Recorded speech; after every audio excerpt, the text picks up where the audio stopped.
Welcome to the May 5th, 2021 edition of Fire on the Fives, brought to you by the National Weather Service Fire Weather Program. Fire on the Fives is a webinar series that presents the latest science and best practices regarding the fire environment and fire weather. Before we begin, just some logistics. Please ensure that you mute your phone or use the audio pin provided. Please do not put your phone on hold.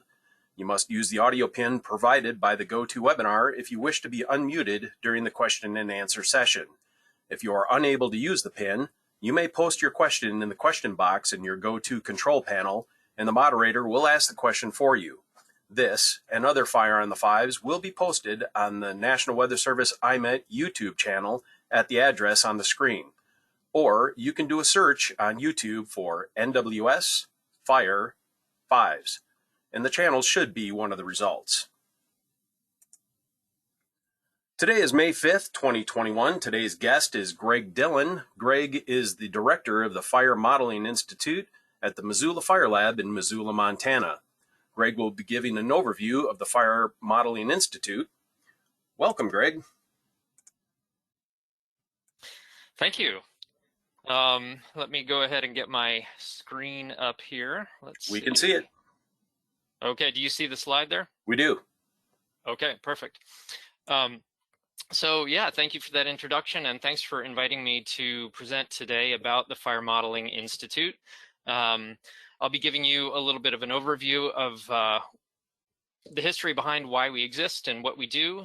So yeah, let me move on to my first slide here. So a little bit of an outline of the presentation. Like I said, I'll go back in time and tell a little bit of a story about how FMI came to be, why we exist.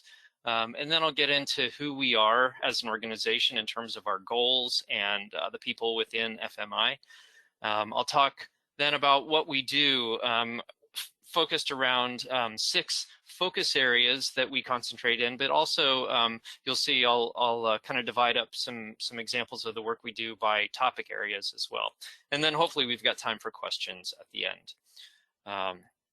So into a little bit of that background story. I'm not going to go into every element on this timeline, and I could have a whole lot more elements on these timelines too, but just sort of some highlights of, you know, going back and looking at the history of fire management in the United States. And so these are some of the major events along that timeline, going back to, you know, when the U.S. Forest Service was founded in 1905. And then just a few years after that, our big burn in northern Montana and northern Idaho burned over 3 million acres and really kind of set the stage for how we viewed fire on our public lands for, you know, really the next century.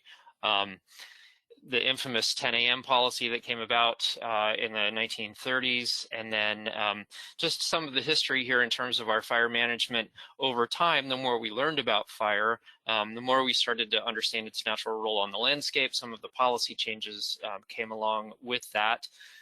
We had the big 1988 Yellowstone fires, which obviously were also a big marker in fire management in terms of you know, the first time we had seen naturally ignited fires of that size, and so kind of reckoning with what it meant to manage fire on the landscape.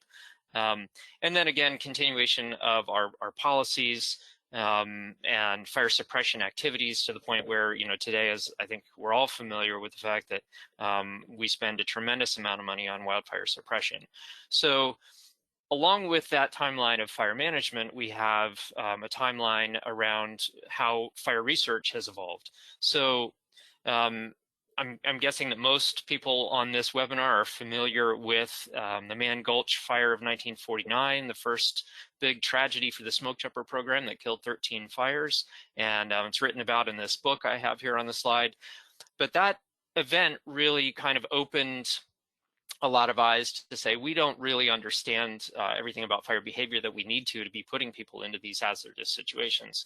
And so from that came a big push to create a formal fire sciences lab. There was already fire science research happening, but the Missoula Fire Lab then was built and opened in 1960. So here's a picture from the dedication ceremony back in 1960.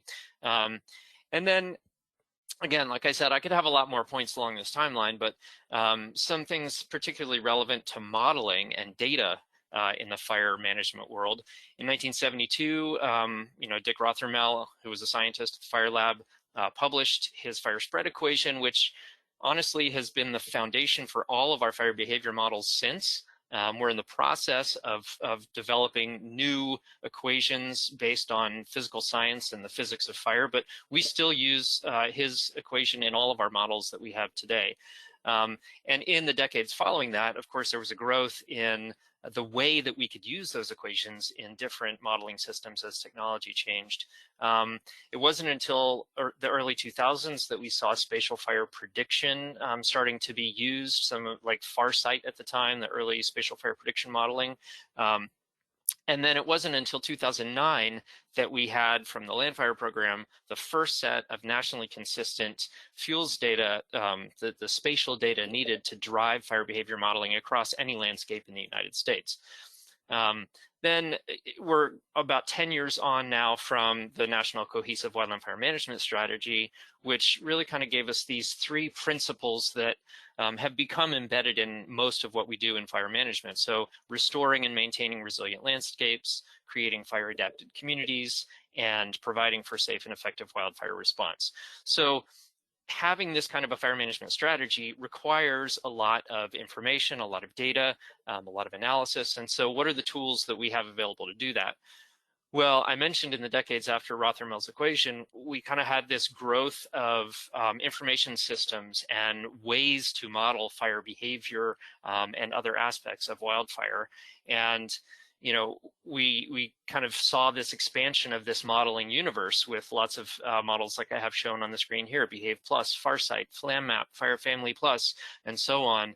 And so, there were all these tools coming out, but researchers are focused on the science and advancing the science, but don't always have the energy, the funding, the resources to do technology transfer and support applications.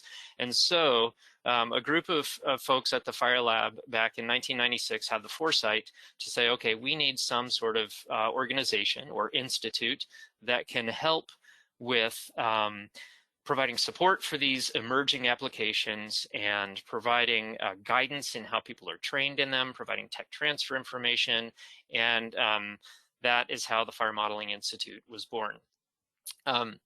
So with that background, now I'll get into what our goals are and who we are as an organization. So the Forest Service has the National Forest System, and then it has its Research and Development branch. There's a deputy chief area for research and development, and it's divided into research stations across the country. The Rocky Mountain Research Station has the territory shown on the map here in that orange outline. But really, science that all research stations do expands beyond their physical boundaries. And so we are at the Missoula Fire Sciences Lab, and I showed the picture of the dedication ceremony. Here's a more current picture of the lab. And we're in Missoula, Montana, right near the airport, next to the Smoke Jump Center and Weather Service office in Missoula there. And we are part of the Rocky Mountain Research Station. But we also have very strong ties to the National Fire and Aviation Management Program in the U.S. Forest Service.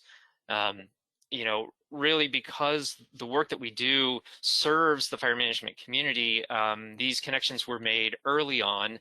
And in 2001, 5 years after the FMI first came to be, there was a charter signed between RMRS and our Washington office Fire and Aviation Management staff that was an agreement about what kind of work FMI would do, and it provided funding from Fire and Aviation Management for the work of FMI. And that process, that structure continued, as you can see, with charter renewals at 2006, 2011, 2017. And then just in December of 2020, we had an interesting new development where really in recent years, the Fire and Aviation Management Program has grown to support a number of efforts within research, not just FMI. And so there was a concerted effort to say, let's look at the whole portfolio of what our fire and aviation management program supports in research and bring that under an agreement. And so this is really a pretty landmark thing that happened in December, that we got this 10-year agreement signed through FY 2031 between our state and private forestry deputy chief area, which is what fire falls underneath, our Forest Service research and development deputy chief area, and then also the Rocky Mountain Research Station. And it sort of formalizes these arrangements that are hopefully going to help a lot of the programs that Fire and Aviation Management funds within research work a little bit more collaboratively, maybe look at the bigger fire management issues that we all address, and think about them in a more holistic way. So it's pretty exciting. A little side note on this timeline too, in all of FMI's existence, there has not been a full-time director of FMI until January of 2021 when I was hired. So I've been in this position since January. I'm honored to be the first full-time dedicated director of FMI. So looking at some goals, in that agreement I just mentioned, these are the goals that are laid out for our state and private forestry deputy chief area and the research and development area. So, you can see state and private forestry has a lot about reaching across boundaries, working with states, tribes, communities outside of the Forest Service boundary. Also providing technical assistance to landowners and resource managers to help sustain forests and grasslands, protect communities, and wildfire is a major part of the state and private forestry portfolio. And then in the research and development side of that, our objectives are to deliver knowledge, develop and deliver knowledge and technology that improves the forests and grasslands, improves our management of the wildland fire system, all of that. And so these are, kind of the big goals. When we look at the language around what FMI is, we've had mission statements in the past. In that agreement that was signed in December, these are some of the phrases about FMI. So we are a center of expertise that connects and supports managers, scientists, interagency partners, and the general public in addressing fire and fuels management and education needs. We facilitate the conversion of complex, multifaceted fire science research into direct applications using the best available fire science technology and research. And we provide that bridge between research scientists and fire practitioners by improving the application of the best available science in actual management scenarios. So keywords in all of those phrases are, we're trying to harness the best available science, we're focused on fire and fuels management, and we have a real focus on connecting information from research to the people who need to use it. And so this is a look at our current org chart for FMI and how we're structured. And so you can see in the upper left corner, we have the Washington Office Fire and Aviation Management Program of the Forest Service. And I know there's probably already been some shuffling of names in those boxes since I made this chart a couple months ago. But we are most closely tied to what's called the Landscapes and Partnerships Group there, which used to be the Fuels and Fire Ecology program and a separate partnership program. And anyway, they've coalesced around Landscapes and Partnerships, but they have the Hazardous Fuels program within that. And Jim Manakis from that program is kind of our contact there, our business lead to the Washington office.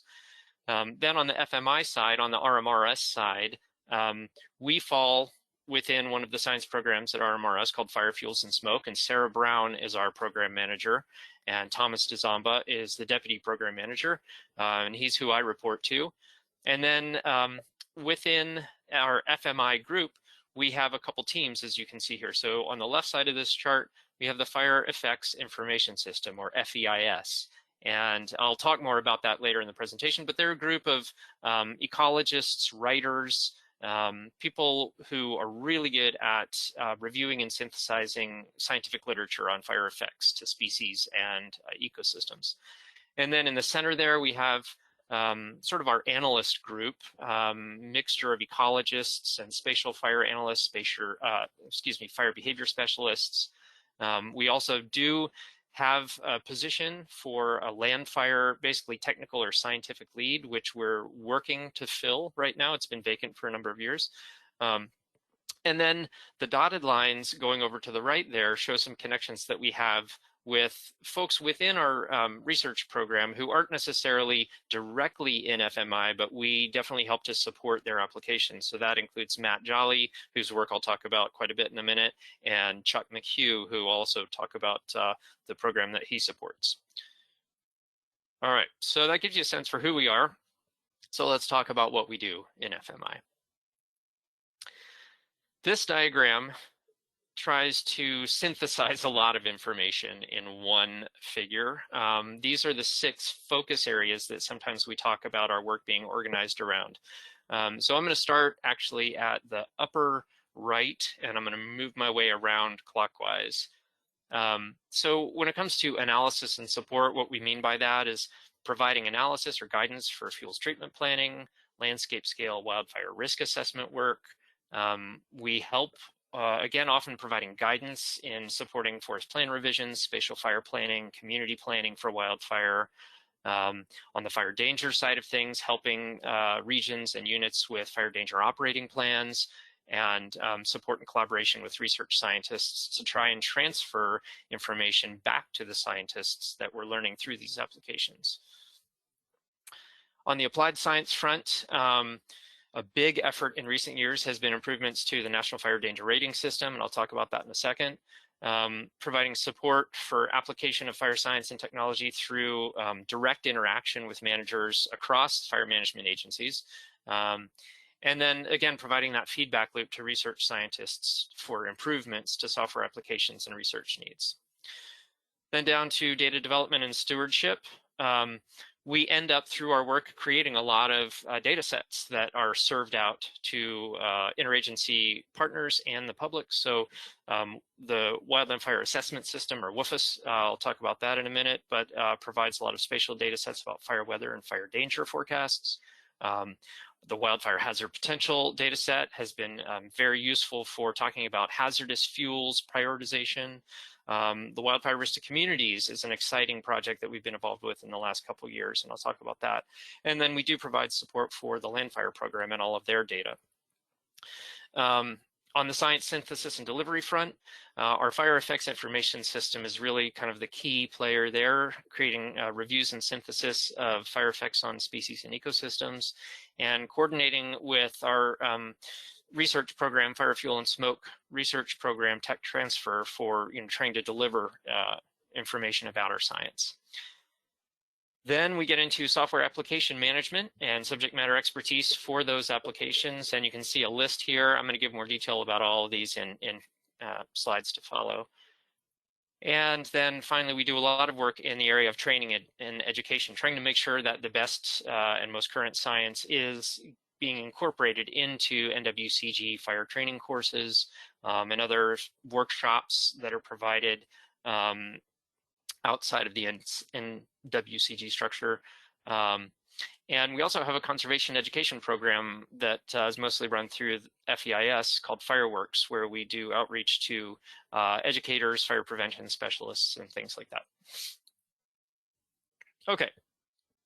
So what I'm going to do now is actually go through, like I said, some sort of topic-centered summaries of some of the work that we do. And I'm guessing that many of you are probably familiar with a lot of these efforts I'm going to talk about.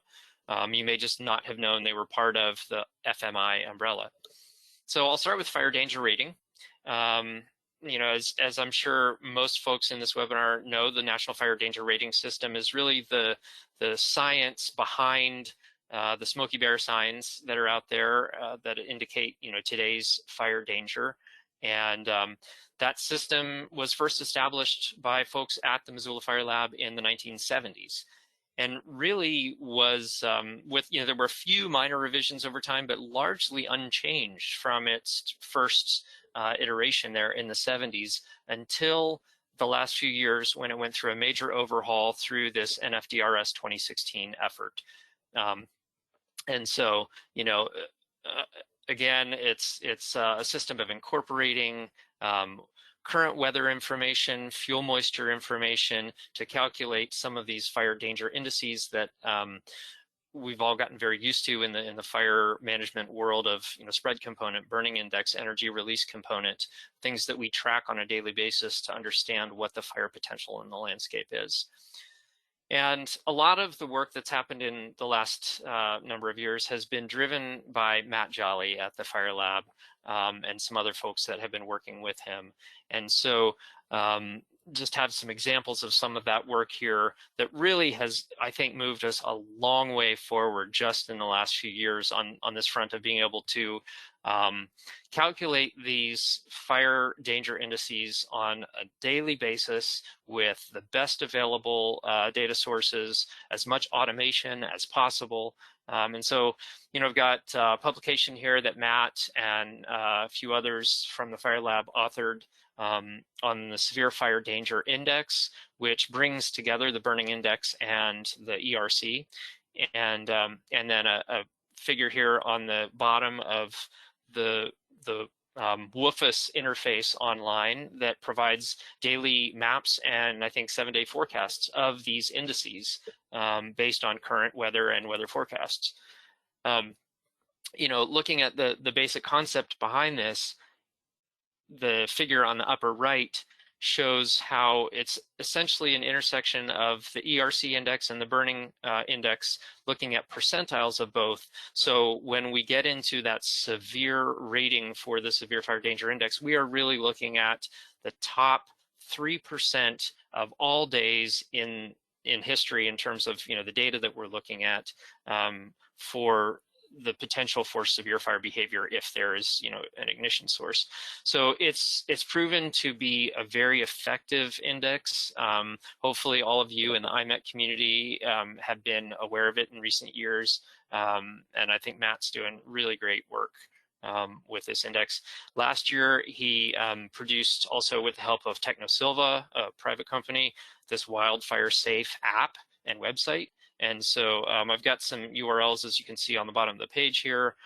Matt is the contact for all of that, and you know, really moving the bar forward in terms of fire danger rating.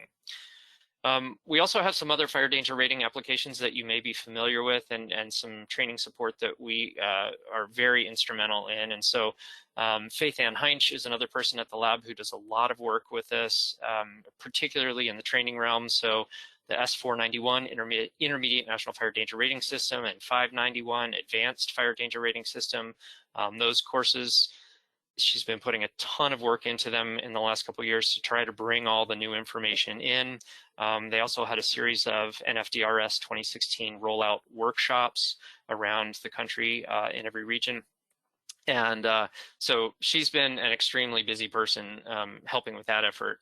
And then other fire danger and fire weather applications that she and Matt both support are the fire characteristics chart, as you can see in this little graphic, Fire Family Plus, which helps to do a lot of that fire history and fire weather analysis. It produces these trend lines of ERC that we've all gotten very familiar with. And also the WIMS, Weather Information Management System, that helps with accessing and processing the weather data that feeds into these systems. Okay, moving on from fire danger, I'm going to talk a little bit about the fire behavior modeling work that we do. Behaviour Plus is probably our most widely known, widely used fire behavior modeling software. It's been around since the early 1980s. It does basic point-based fire calculation, so it's not a spatial model.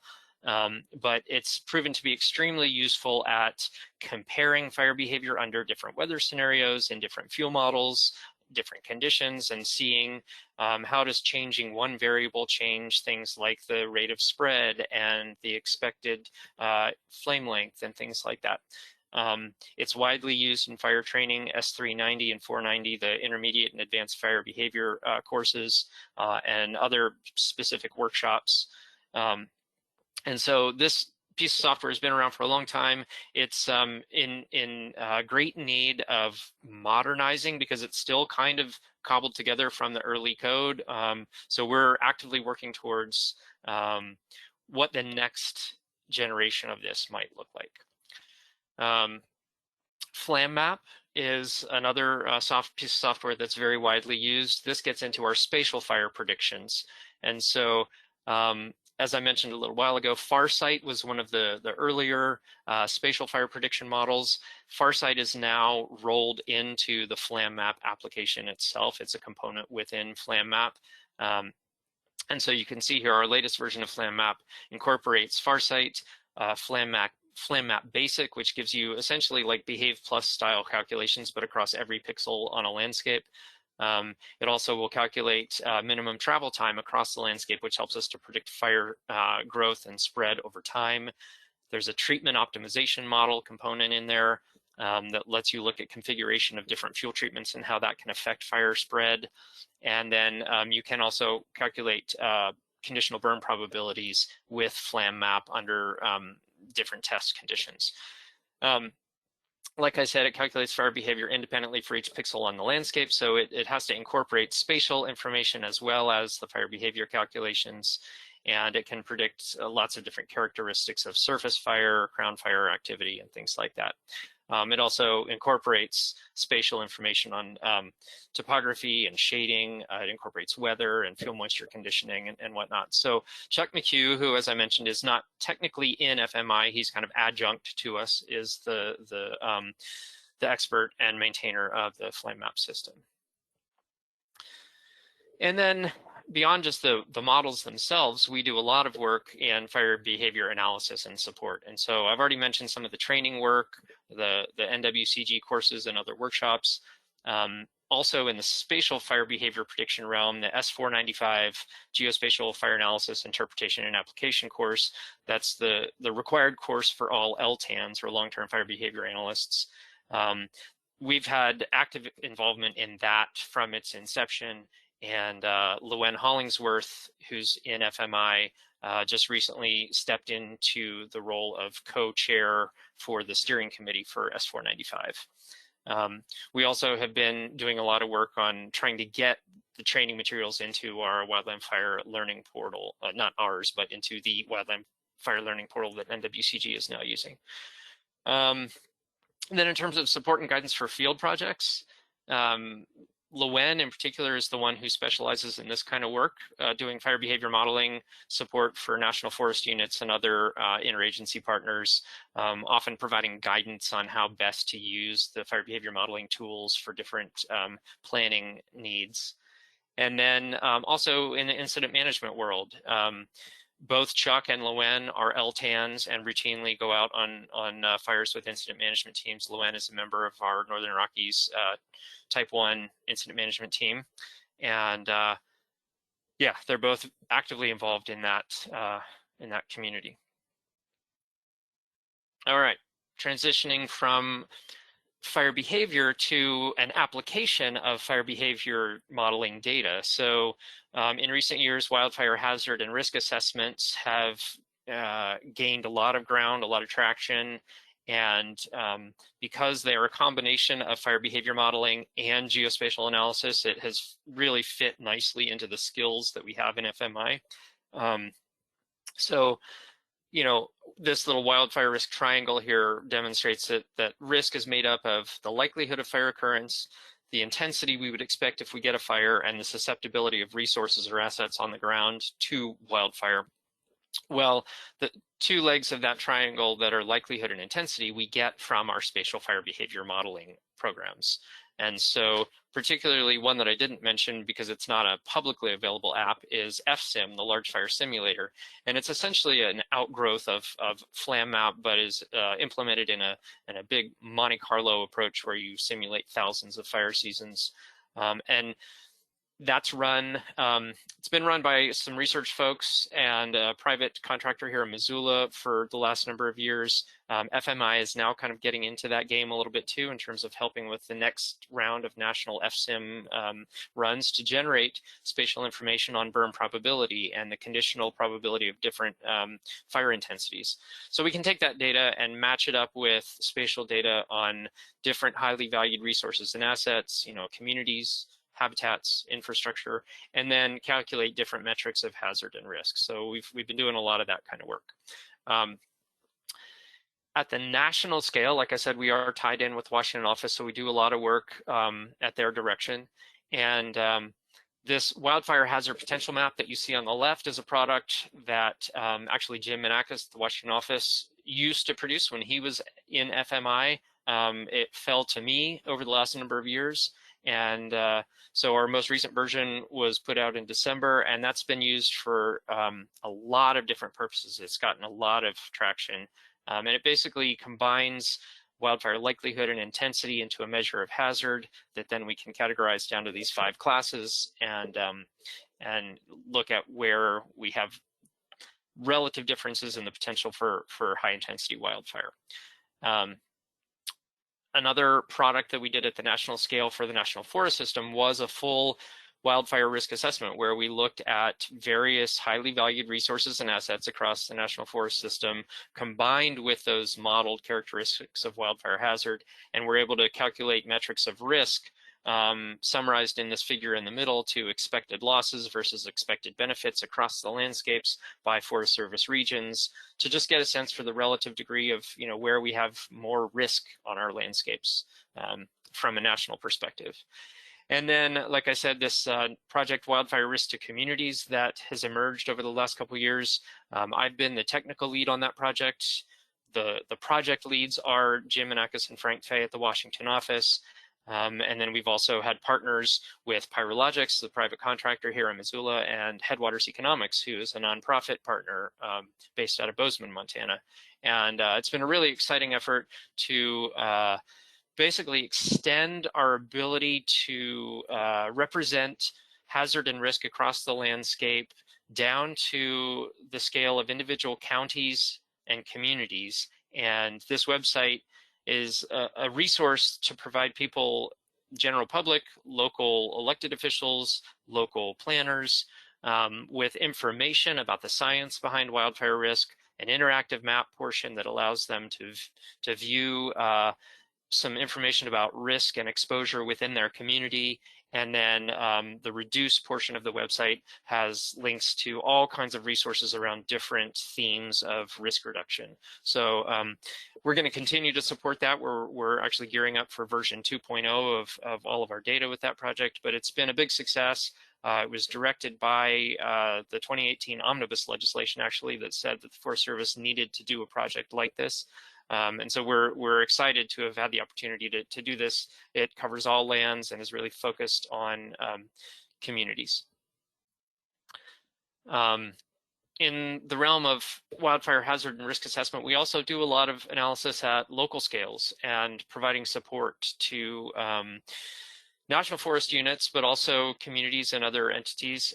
So in partnership with Headwaters Economics, for the last several years, we have been helping with hazard assessments for communities that are chosen for that program. And so if you go to the website that I have listed on the lower left and read about some of their case examples of hazard assessments, you'll see FMI's fingerprints in there, particularly Eva Caro, who's a member of our group, has done a lot of work with that. In terms of supporting national forests, the graphic I have here is an example of work I did with the Lolo National Forest here in Montana, where we did a full quantitative wildfire risk assessment and then boiled that down into these strategic fire management zones that helps them to prioritize and think about how what their fire response will look like in different parts of their landscape and what their management objectives are in different parts of the landscape.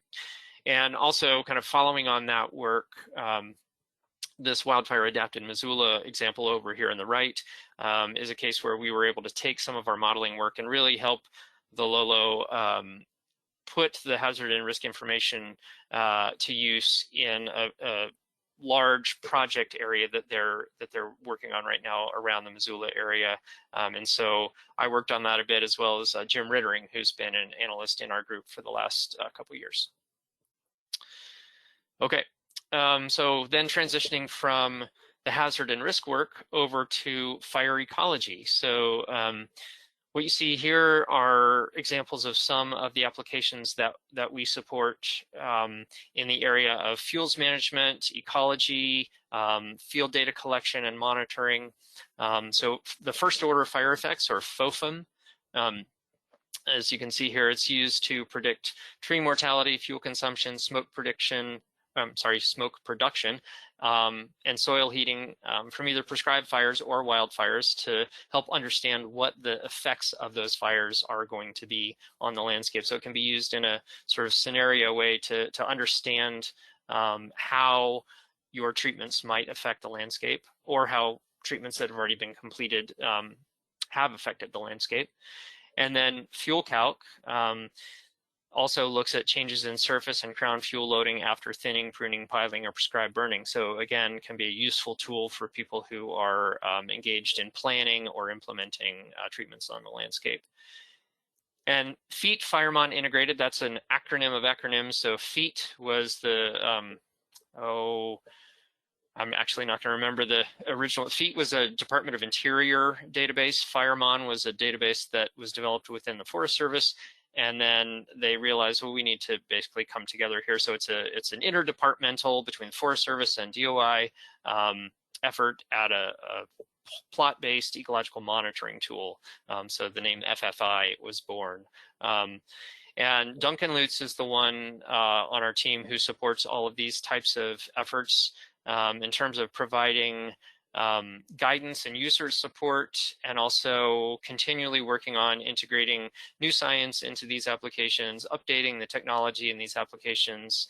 I know he's doing work right now to help port some of these model components into the web-based Interagency Fuels Treatment Decision Support System, or IFTDIS, that our partner group, the Wildland Fire Management RDNA, works on.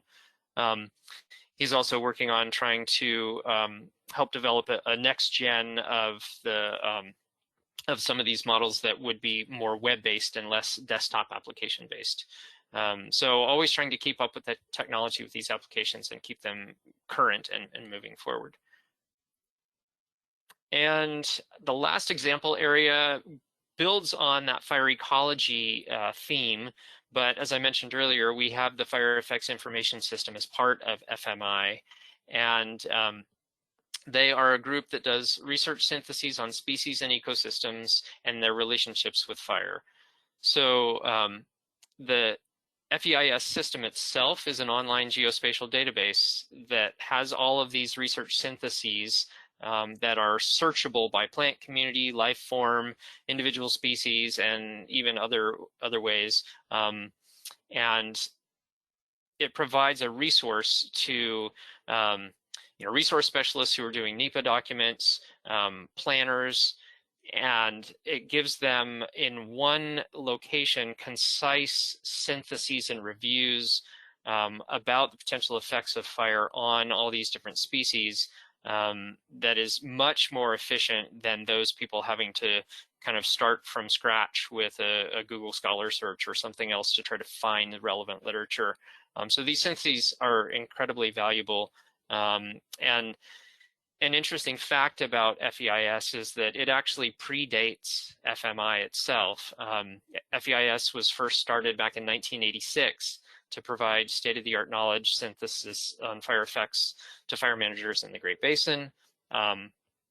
It became national in scope in 1989 and became available on the internet in 1996 when FMI was first started. Updates in recent years to FEIS are like you see here, so just continually working on improving it. Improved search capabilities, so for example, some of the geographic search capabilities that you can do now were built into it in the last 5 to 10 years. They've added in recent years not just species reviews, but synthesis of entire fire regimes. And so those are very valuable kind of from a broader ecosystem perspective. And they're, again, constantly working to keep this database and their interface up to date with current technology and CIO policies within the Forest Service and other things like that.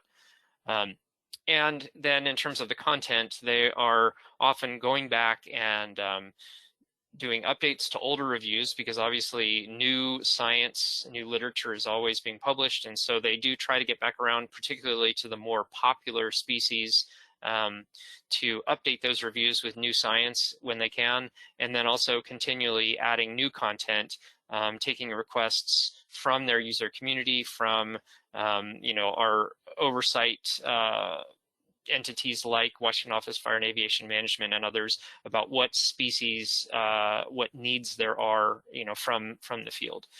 So always working on improving and adding content into FEIS. And that was a bit of a whirlwind, but that is, I guess, the end of my prepared material. It gives you kind of the quick overview of the menu of things that fall underneath FMI. And I am happy to take questions, have discussion, but I thank you for your attention. Great. Thank you, Greg. I really appreciate that. That was a really good oversight of the FMI, and really interesting to hear what your shop is up to.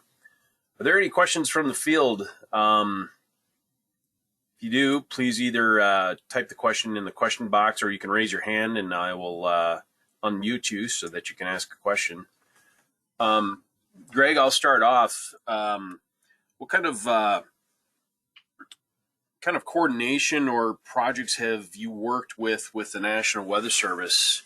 And is there anything on the horizon that, especially with our National Digital Forecast Database, that you're looking to utilize and do?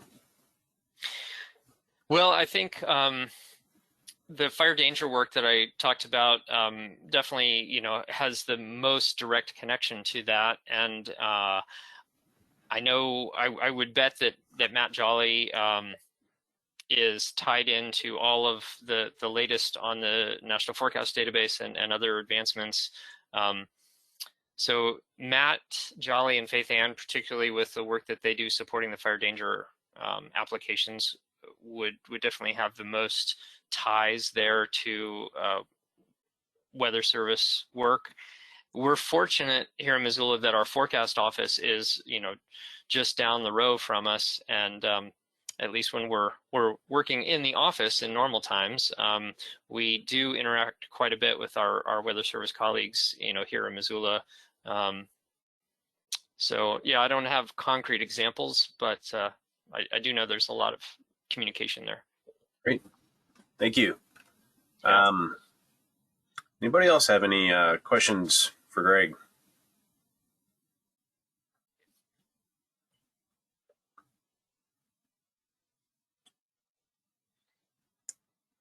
Let's see here. Not seeing any hands raised. I'm going to unmute all attendees. This will give you a chance if you want to, if you weren't able to enter a question or able to raise a hand. I'm going to go ahead and unmute everybody, and those that had entered their PIN should. Oh, this will give you audio control, and you may unmute yourselves at any time. So, anybody else have a question for Greg? Going once, going twice. Yeah, we'd love to hear from you. I will say too that I'm guessing, particularly Weather Service folks on the line, you may be familiar with other models that come from the Fire Lab that aren't necessarily part of FMI, but things like Wind Ninja. And so we do collaborate quite a bit with, the Natalie Wagenbrenner and Jason Forthofer, who work on that application. There's a lot of cross-pollination and integration of those kinds of things into our models too. So we are always interested in learning about new data sources for weather. We're actively engaged with Weather Service folks, predictive services folks. So yeah, if you're not coming up with questions for today, please do reach out to us if you have things that you think would be of interest to us, or if you have questions for us about the work we do. Great. Well, thanks, Greg. I really appreciate you coming on and give an insight into the FMI, and we thank you for taking the time. All right. Well, yeah, again, thanks for the opportunity. I really appreciate it. Okay, thanks.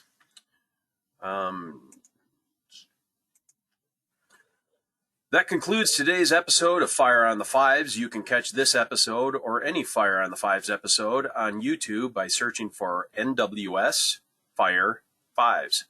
This webinar is a presentation of the Fire Weather Program of the National Weather Service.